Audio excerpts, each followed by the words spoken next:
Sayyidina Ali itu diantara sebabnya beliau dekat Allah itu karena muamalahnya sama Allah itu benar. Di antara muamalah itu yang diriwayatkan di kitab Ar-Risalah itu syariah adalah masyhur itu. Kafani izzan antakuna li rabban wa kafani fakhran an akuna laka abdan. Tiap malam yang beritanya itu, ya Allah, saya sungguh sangat mulia karena engkau yang jadi Tuhan. Coba kalau saya dituhani manusia yang mati atau dituhani siapa yang mati juga. Wa kafani fakhran an akuna laka abdan. Saya ini bangga sekali karena jadi budakmu, jadi hamba zat yang tidak mati. Jadi pakem-pakem yang menjadi masyrab kalau dalam bahasa tasawuf itu yang menjadikan wali.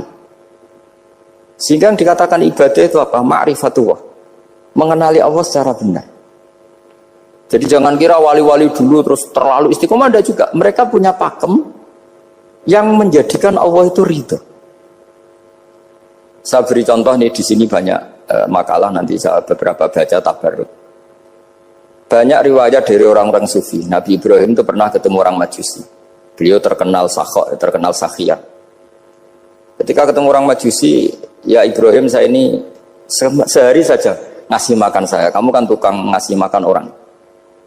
Terus, ya tapi bisyarti antus lima, kamu harus Islam.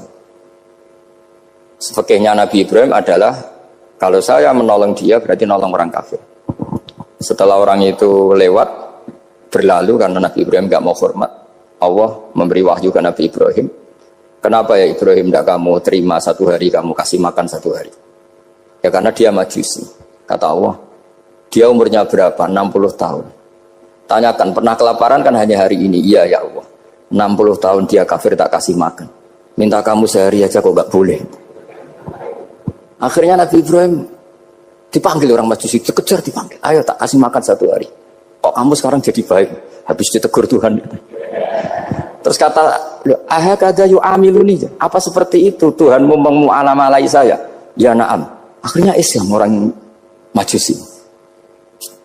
Jadi itu lagi-lagi ilmu.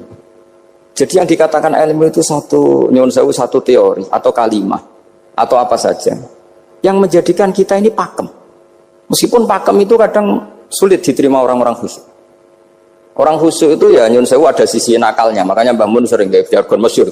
Zada khusyuan, zada jahlan, tambah khusyuk tambah bodoh.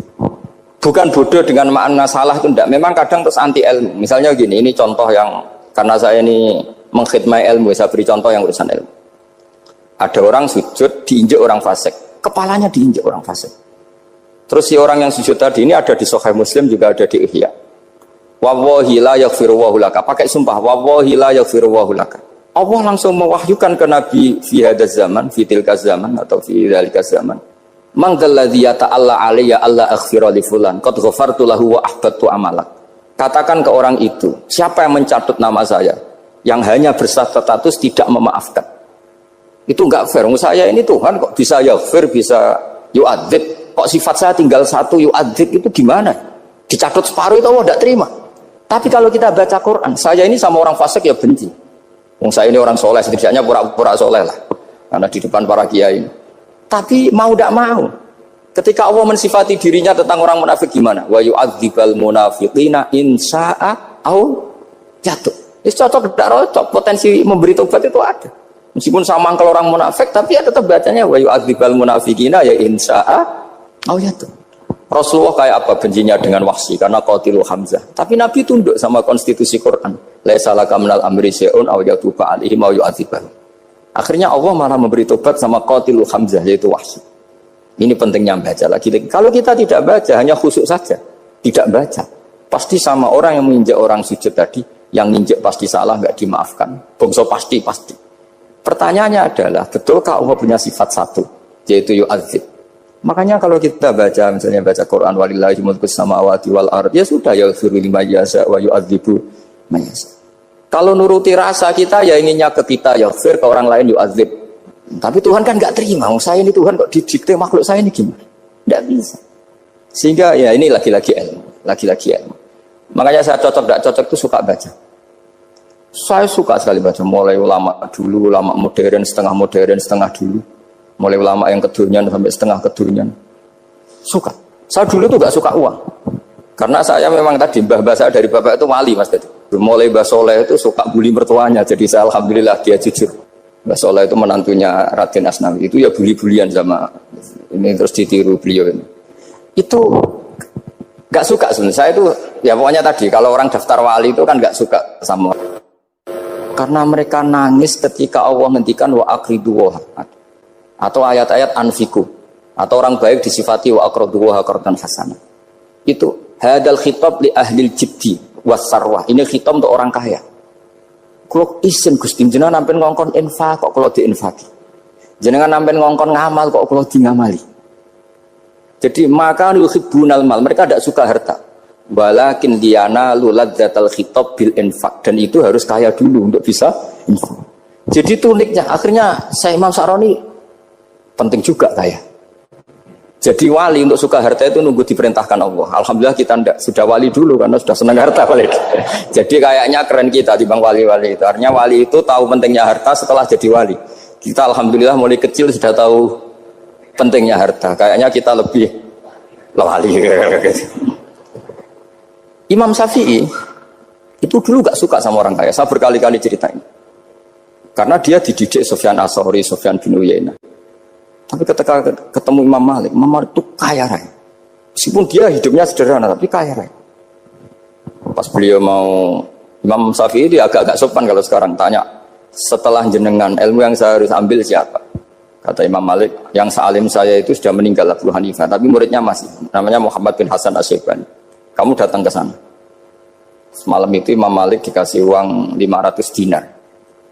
Padahal 1 dinar itu 4,25 gram, bisa dihitung berapa ratus juta. Terus separuhnya dikasihkan Imam Syafi'i. Nah, kita kasangoni. Pagi-pagi diajak ke Baki. Dulu Baki itu ada kafilah rental unta. Mana kafilah yang mau ke Irak? Kita, ya sudah ini antar, tak bayari. Diantar Imam Syafi'i. Diantar ke Imam Muhammad bin Hasan Asy-Syaibani di Irak. Itu ketemu Muhammad bin Hasan Asy-Syaibani pertama itu apa? Beliau itu kalau ngitung uang di meja. Emas-emasnya di meja, uangnya dolar, semuanya di meja. Tambah kaget, ini saya sama Imam Malik ingkar, ini malah lebih parah lagi. Kata Muhammad bin Hasan Asy-Syaibani, "Atajabu min hadza." Kamu kagum dengan ini, merasa aneh? Iya. Ya sudah, ini tak kasihkan orang fasik, tinggo demenan, tinggo judi. Jangan, jenengan saja. Kalau jenengan kan orang soleh dipakai kebaikan, berarti orang soleh boleh kaya. Angsal-angsal. Semenjak itu Imam Syafi'i kebablasan. Sampai fatwa kiai fakir itu haram. Kiai bisa bikin rumah bagus, bikin rumah jelek, haram. Puasa al-Islam ya Allah wala yulah. Nah, lagi-lagi kebetulan kita sebelum ngaji Imam Syafi'i sudah seperti itu. Jadi ini justifikasi. Lagi-lagi itu ilmu. Saya ulang lagi itu akhirnya saya baca kitabnya Imam Sa'roni namanya Al-Minanul Kubro. Itu beliau cerita wa mimma manallahu alaihi. Kesannya kayak orang sombong. Tapi sebetulnya yang sopan itu yang sombong. Karena Imam Sa'roni kan bilang, kamu harus memaklumatkan diri kalau antum minal ulama il amilin. Kamu termasuk ulama yang amilin. Terus ditanya sama orang-orang, bagaimana kalau nyatanya enggak? Kamu tadi subuh sholat, iya saya sholat. Kamu tadi zuhur sholat, iya saya sholat. Kenapa ketika kamu maksiat ingat terus, ketika kamu taat tidak ingat? Berarti kamu anggap Allah itu menyesatkan kamu taat, tidak pernah ngasih hidayah sama kamu. Pas delok rondo ning dalan kok maksiat, bar salat ora tau syukur, bar zuhur ora tau syukur, bar asar. Berarti kan nyifati Allah, hari ini Allah ngasih saya maksiat. Sementara lupa kalau Allah ngasih salat zuhur, salat asar, salat maghrib, salat isya. Oh sudah di situ al-Minanul Kubro, orang itu soleh semua. Nah saya itu termasuk orang yang didikte oleh kitab, terbentuk oleh kitab Al-Minanul Kubro. Jadi di situ hidup itu enak semua. Makanya saya itu masih ingat dialeknya dua orang alim, nggak perlu saya sebutkan, ini agak sensitif karena ceritanya itu ada anaknya kiai mau nyalek, karena dia anaknya kiai tanya, Mbah dalilnya nopo nanti yang kepingin jadi jabatan, mencari jabatan besar. Kalau yang jawab tak sebut nggak apa-apa namanya, jawabnya Mbah Mun oleh nggak apa-apa. Nabi Yusuf juga ada jabatan, terus beliau baca qalat anni ala khuzainil ardi inni khafifun alim. Nabi Yusuf juga ada jabatan ya Rabb. Didebat sama orang alim. Itu Nabi Yusuf, syariatnya itu mansukhah bi syariati Rasulullah Muhammad SAW. Setelah tamunya pulang, Mbah Mun dibantah gitu. Dari Mbah Mun gini bilang, anut kiai wae oleh pemenang anut Nabi. Sama ingat kalimatnya. Anut kiai wae oleh pemenang anut Artinya Nabi Yusuf kan minta jabatan ij'alni ala khazainil ard. Jadi akhirnya semenjak itu fikih-fikih ilmu tadi saya ulang lagi. Akhirnya saya cari, termasuk saya disuruh bangun. Saya golekno dalile nak wong soleh kok oleh jabat. Katanya dalil kok diorder saya ya sempat. Ternyata saya cari-cari ya tadi am yahsudunan nasa alama atahum wa min fadli faqad ataina ala Ibrahim alkitab wal hikmata wa atainahum mulkan azim. Keluarga Nabi Ibrahim di antara sifat yang disebutkan Allah adalah dikasih mulkan azim. Sebab itu akhirnya kiai Indonesia itu mazhabnya Safiyah semua. Politik ya kerso, jabat ya kerso, proposal ya kerso. Saya ini, maksud saya ini yang menyelamatkan ilmu. Kalau orang khusyuk pasti gedeng. Kiai kok gelem proposal, kiai kok para pejabat. Tapi orang ilmu setuju. Nah saya nggak tahu setujunya itu bawaan ilmu apa bawaan nafsu tadi itu yang mulai saya data. Nah kalau saya kan bawaan ilmu saya baca. Jadi saya 22 hari itu kalau habis subuh ke rumah sakit, tapi kalau asar pulang ngajar. Ya begitu terus. Karena mbah-mbah saya itu sukanya ilmu, masya Allah. Karena ilmu itu penting. Apapun pakemnya para wali itu kalau diingatkan secara ilmu itu terus kayak runtuh. Saya berkali-kali mencontohkan. Dan itu valid, data itu valid. Sufyan bin Uyainah itu orangnya khusyuknya masya Allah. Gurunya Imam Syafi'i, gurunya Imam Malik. Itu beliau menceritakan dalam kitab Khilyatul Auliya.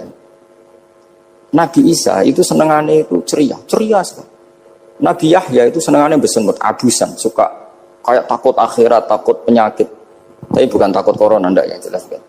Saya akhir-akhir ini fatwa, sekarang jangan baca Uwais Al-Qarani, tapi Al-Qarni. Meskipun saya tahu ada yang baca Qarani di kitab-kitab, ada yang baca Qarni. Tapi sekarang wajib dibaca Al-Qarni sementara. Sekali dibaca Al-Qarani itu nisbatun ilah. Iya, jadi makanya ini untuk sementara dibaca, ngikuti yang baca Uwais Al-Qarni. Meskipun di sarah-sarah apa bi fathir ra wakila bi sukun, ya sudahlah sekarang harus ijma dulu Al-Qarni ya, karena kalau Al-Qarani itu akhirnya Nabi Isa ditegur sama Nabi Yahya. Mali aro kadohikan ka'anna kata manumin makrillah. Saya melihat kamu kok suka tertawa, seakan-akan kamu merasa aman, tidak kena adabnya Allah. Nabi Isa akhirnya balas tanya, Mali aro ka'abisan ka'anna katai asumin rahmatillah taknatu min rahmatillah. Kowe mbesengut wae koyo dunia orang rahmat, anane corona tok. Padahal ya ono mangan, ono guyon, ono nikmat. Dan itu figur besar, akhirnya kita tahu. Dan saya sering cerita juga, setiap dakwah itu Nabi Isa nyari syirarun nas, Nabi Yahya cari khiyarun nas. Tentu alasan Nabi Yahya gampang, berteman orang baik itu baik lah, nyaman, terus akibatnya juga baik. Nabi Yahya enggak. Limada tanzilu ala syirarin nas. Kenapa kamu singgahnya ke orang-orang yang buruk? Ana tabibun udawil marto. Saya ini dokter, tentu menyembuhkan yang sakit. Akhirnya terus di Indonesia banyak kiai yang kancanan orang fasik ya banyak. Tapi ya tentu yang benar itu yang mensolehkan yang fasik. Yang mesti salah yang menjadi fasik karena ketularan yang. Tapi itu lagi-lagi apa? Ilmu yang bisa menjadikan kita percaya itu ilmu. Saya tuh suka sekali baca kitab yang berbeda. Saya sekarang baru belajar kitab orang-orang Hanafi, orang-orang Maliki. Saya kemarin dikirimin hadiah oleh keluarga Pak Kures. Ada tanda tangannya Pak Kures dari Habib Ali, dari keluarga beliau. Ciri kitab namanya itu Sarah Bukhari, yang dikarang orang India, orang modern, Anwar ya, Kiai Anwar Shah, orang India ya, orang Shah. Itu beliau termasuk mujaddid kalau dalam perasaannya orang India. Mensarai Bukhari ya, kira-kira sanadnya Sayyid Muhammad ke beliau itu 3 atau 4. Beliau termasuk orang-orang yang bisa membentuk India seperti itu. India kan banyak syurahul hadis, termasuk Waliullah Ad-Dahlawi, terus Syekh Yusuf Al-Kandahlawi, banyak lah saya. Itu beliau cerita di kitab-kitab itu bahwa ilmu itu harus diungkapkan. Terus beliau cerita banyak tentang kewalian. Sampai dalam cerita kewalian itu unik. Dan terus kayak jadi wali itu gampang sekali. Ya diantaranya itu wali itu mau modal rasido. Sab'atun yuzilluhum wa fi dhillihi yawma la dhilla illa dhilluh. Itu diantaranya itu wa rajulun da'athu imra'atun datu jamalin wa mansibin faqala inni akhafu. Mau modal gak sido. Wis dijak wong ayu menarik muni ra gelem. Modal ra gelem iku iso dadi wah. Iku yuzilluhum wa fi dhillihi yauma la dhilla. Ya. Nah, masalah kita ora digelemi lah itu masalah. Itu sang. Jadi gampang sekali dalam kitab Al-Minanul Kubra. Dan kalau baca itu enak. Misalnya gini. Tentu masa lalu kita yang buruk itu tidak diceritakan orang lain.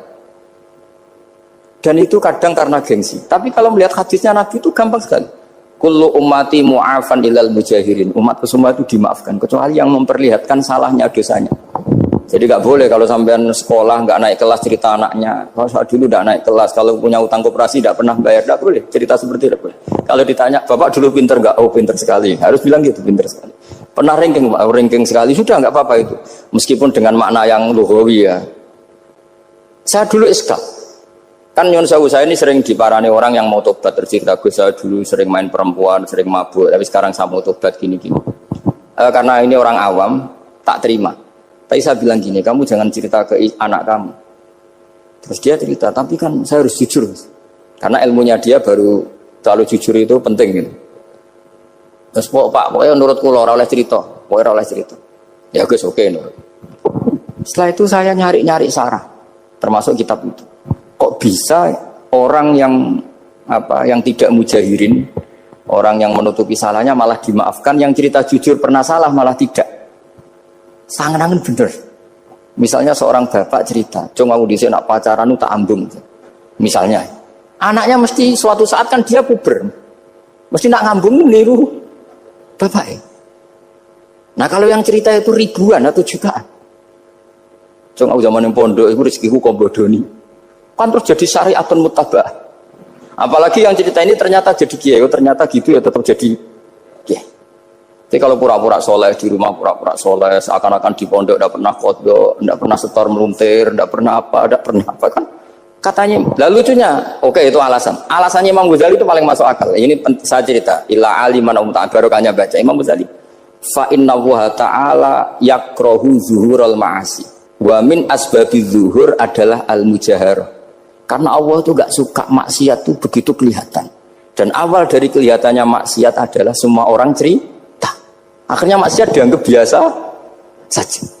Jadi kalau semua orang cerita zaman mondok nakal itu akhirnya semua orang yang nakal. Oh itu niru kiai ini, karena ini niru kiai. Kan repot. Tapi kalau semua kiai sok suci atau suci betul, dan semoga ya suci betul, kan yang maksiat, yang mau maksiat ini gak punya alasan. Karena masternya gak pernah maksiat. Meskipun sebagian yang sultan nggak pernah konangan, nggak tahu pokoknya yang penting seperti itu. Itu hebatnya konsepnya. Saya dulu ya eskal loh. Kok? Ya tadi kullu ummati mu'afan illal mujahirin. Saya dulu eskal kan. Tapi setelah baca Ihya kata Imam Ghazali, karena Allah itu nggak suka zuhural ma'asi. Allah nggak suka kalau maksiat terlalu muncul. Dan termasuk sebabnya muncul adalah setiap orang jujur menceritakan masa lalunya. Sebab itu kita sebagai orang Islam yang entahlah istilahnya apa, kalau istilahnya Mas Najib Islam Nusantara atau moderat macam-macam lah. Saya termasuk orang yang sebetulnya ingin gak setuju, bukan karena menentang. Nanti ngapalkan firqahnya kebanyakan. 72 aja ngapalkan banyak ditambahi Islam Nusantara, Islam moderat, Islam garis apa lagi itu? Oh garis lurus. Ada yang lagi lucu. Ya macam.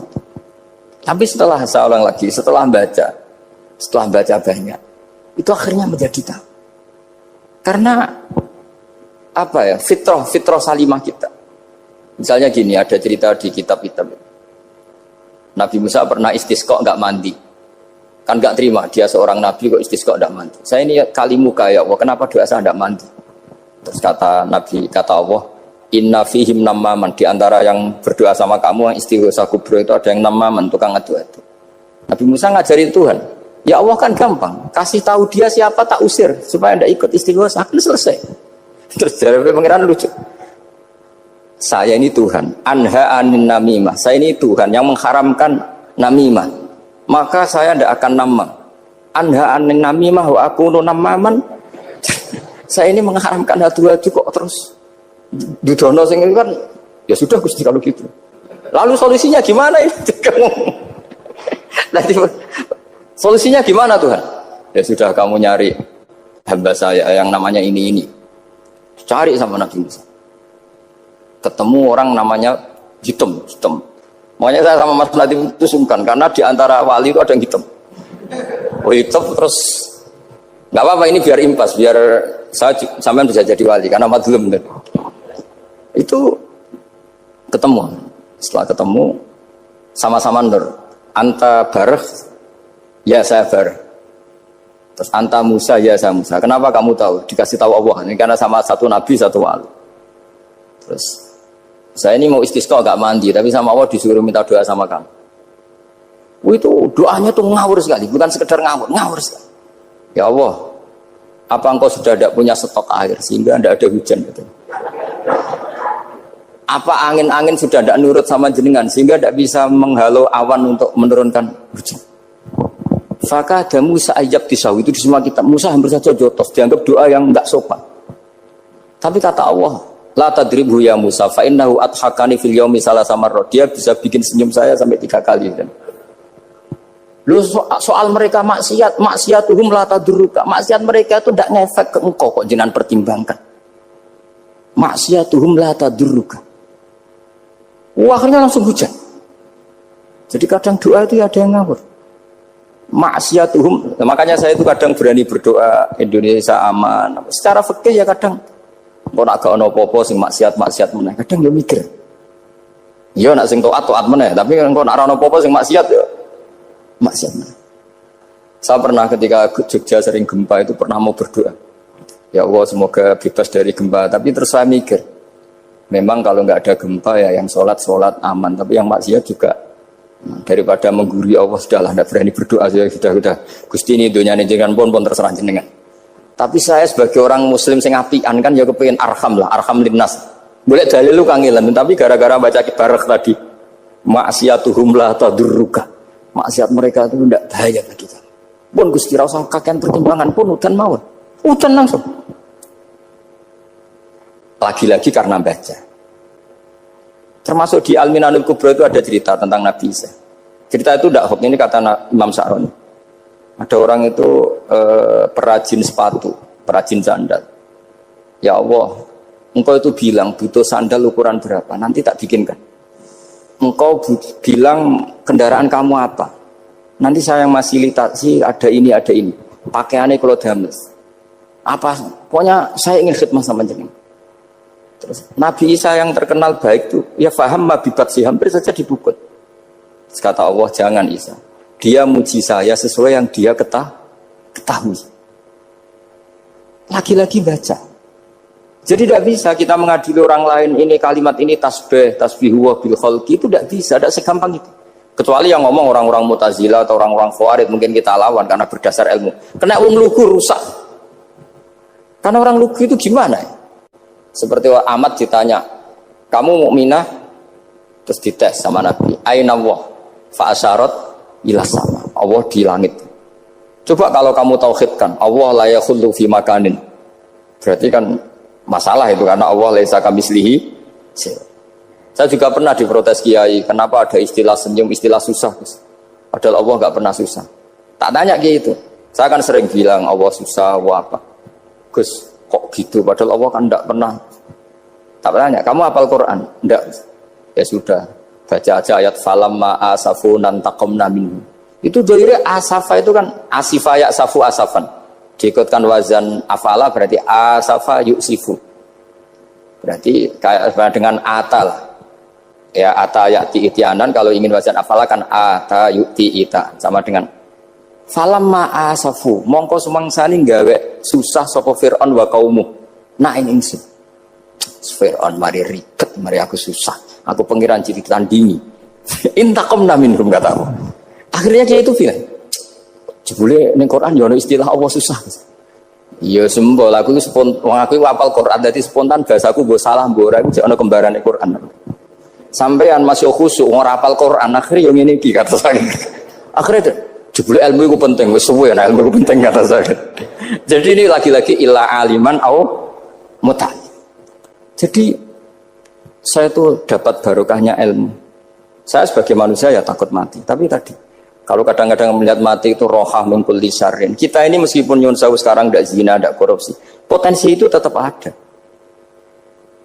Dan yang bisa mengakhiri potensi itu apa coba? al-maut. Sehingga Nabi ngajarkan kita itu gampang sekali dalam beragama. Ij'alil hayata ziyadatan li fi kulli khairin wal mauta rohatan li min kulli syarr. Lagi-lagi ilmu yang menyelamatkan kita itu ilmu.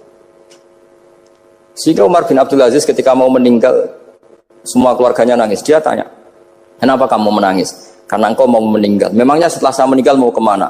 Ila Rabbin Karim, ila Rabbin Rahim. Jadi segampang itu untuk melihat. Nah, tapi kalau kita tidak baca, seakan-akan wah mati ngeri nak mlebu neraka piye. Seakan-akan di alam sana hanya ada neraka. Padahal anak indadzoni abdi. Daripada nganggep neraka masalah atau eling pangeran kan ini. Lagi-lagi baca. La yamutanna ahadukum illa wa yuhsinudzanna billah. Jangan sampai seseorang mati kecuali dalam keadaan husnudzon sama. Saya itu masih ingat Gus Yagi pas Bapak gerah itu tak antar ke Karyadi di Semarang. Itu mau kapundhut itu cek guyon. Jong ape mati mbok gawe ning hotel karena di pavilion. Sebelum mau kapundhut cek donga khataman Quran, baca sabahat terus khataman. Terus jong tak khataman Quran, terus wis ora usah nangis, aku husnul khotimah terus kapundhut. Terus kok enak maksudnya santai maksudnya enggak ya rileks aja. Seperti Mbah Mun itu dulu saya tuh ya aku bela wafati sering ketemu. Ya ada hanya saya tentu banyak orang sering ketemu beliau.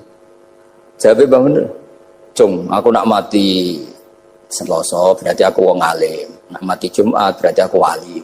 Kok penak kabeh berarti. Saya sebenarnya ingin tanya, nak Setu Mbah Tahad nih. Tapi kok potongannya ora pantes itu. Ketika beliau nyatanya kapundhut Selasa berarti senang status alim.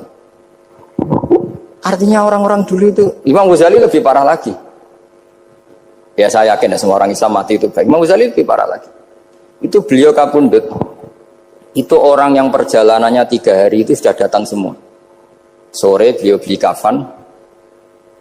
Terus beliau bilang ke adiknya, saya nanti kalau mati yang imami orang ini. Jangan makamkan saya sebelum diimami orang ini. Dulu udah ada WA-nya Mas Nadim, udah ada grupnya. Itu ketika beliau sudah beli kafan habis sholat subuh, alayya bil kafni, kafan saya bawa sini. Dikasihkan sama adiknya. Ya Allah, ar-ridho bil intiqal ilal malakil. Jadi saya sudah ridho kalau ketemu engkau. Terus kapundhut. Adiknya bingung karena orang yang ditunjuk itu harus 3 hari perjalanan. Ternyata datang semua terus. Kok kenapa engkau datang? Ghazali wis kondo aku ini 3 dina yang lalu. Jadi aku langsung perjalanan. Pamit saja. Lalu kubu sebelah ini cerita Mas Nadi yang tukang tukaran sama kubu sebelah itu Mas Nadi. Kalau saya ini orang baik gak suka tukaran berarti. Masih orang baik. Yang aku orang baik itu penting cara kita Al-Minanul Kubra karena kalau ngaku orang elek berarti kenangannya Allah sama kamu itu bikin elek, tidak bikin baik. Itu cara pikiran Imam Sa'roni dalam Al-Minanul Kubra. Kamu kan boleh mengatakan saya habis makan, habis minum. Artinya apa? Kamu habis dapat nikmat. Kamu harusnya juga bilang saya habis ngamalkan ilmu, saya habis dapat hidayat. Wong tadi kamu ya sholat subuh, kamu ya baca Quran. Susah opo sing ngakoni tawabik dari Imam Sa'roni gitu. Senengane kok kalau mau bermaksiat berdelok wong wedok. Memangnya Allah mau amalah mbek kowe mau elek tok atau mau amalah apik? Ini rada provokator, tapi ini cerita ilmu, Makanya saya kenapa tetap hormat Mas Adib karena provokator meskipun itu asli enggak karena baca. Kalau ini asli memang suka sombong memang asli. Tapi apapun itu kan tahu neng Mesir. Jangan-jangan bacanya itu. Saya baca kitabnya dia ke makomnya Imam Sa'roni kan orang pernah ziarah. Nah, makanya potensinya seperti itu. Jadi saya terus dulu saya itu nih Gus Yagi, bapak itu Islam. Bapak itu seneng kancanan wong mlete timbang wong sopan. Saya dulu ya Islam. Bapak itu kancanan wong mlete itu. Suatu saat bapak wafat, si pendereknya bapak yang mlete ini tak kancan. Marah tuh orangnya. Mulai terus. Tangan-tangan bener wong mlete. Jadi kalau tak tanya, mau sarapan Mbah wongnya sepuh. Oh wis lho Gus, iso-iso kudu sarapan wajib. Wis rokok wis. Ternyata dia lebih gampang ngitung nikmat. Kok gak kerja Bang? Nah, aku nang masjid di 10.000 kon ngino wong kerja ora usah di 10.000 wis rojo iso mangan iso ngombe. Lha opo ngamul wong liya? Kan kok bener sesuai. Sementara sing sopan kurang ajar. Mbah mun mangan. Terus ngenteni kerja angel kabeh mboten panen men ngenes. Kaya Allah ora tau Bang. Oh, mungkin karena ini Bapak. Jadi akhirnya sesuai ora pati. Kancanan wong sopan-sopan. Ternyata orang sopan ya kacau juga mau eling sisi Panen akeh tak tambah panen kathah. Mboten Gus namung niki. Pokoke meluh terus. Jadi makanya ini kan apa-apa kalau berlebihan itu repot. Seperti saya pernah ditanya, kalau orang Jawa Timur itu hormatnya sama kiai, kalau sama orang biasa itu kurang hormat. Kalau orang Solo itu sopan-sopan, tapi ya sama-sama ada masalah. Kalau ada kultur semuanya sopan, nanti ya hum yukrimuna aliman wa fasikon wa solihan wa tolihan. Sopan yang berlebihan akhirnya sampai pernah ada seorang kiai latihan. Ini kisah nyata. Itu teman saya. Ketemu orang Solo dihormati. Sempat GR, barokahnya ilmu saya dihormati orang. Bareng sama orang fasik, orang macam-macam ya dihormati yang sama. Jebule padha wae kan gitu. Artinya gini, kalau akhlak itu benar-benar kelebihan, tapi kalau berlebihan la farqa bainal alim wal jahil wal fasik was saleh wat thaleh, karena semuanya dihormati. Tapi kalau misalnya ada Jawa Timur yang membeda-bedakan manusia, kadang kita ini juga beratnya semua itu ibadullah, semua iyalullah, semua. Jadi terus kita ini mikir yang benar yang mana? Setelah mengkaji ilmu, lagi-lagi setelah mengkaji. Nah makanya saya ingin sekali ilmu ini harus dikembangkan terus. Karena saya kenalnya Mbah Dola, Mbah Sahal, semua masyayikh ini min haitsul ilm. Karena ilmu ini yang cukup. Islam itu enggak bisa dikawal dengan khusyuk, enggak cukup. Yang bisa mengawal Islam itu hanya. Sebab itu fa'alam annahu la ilaha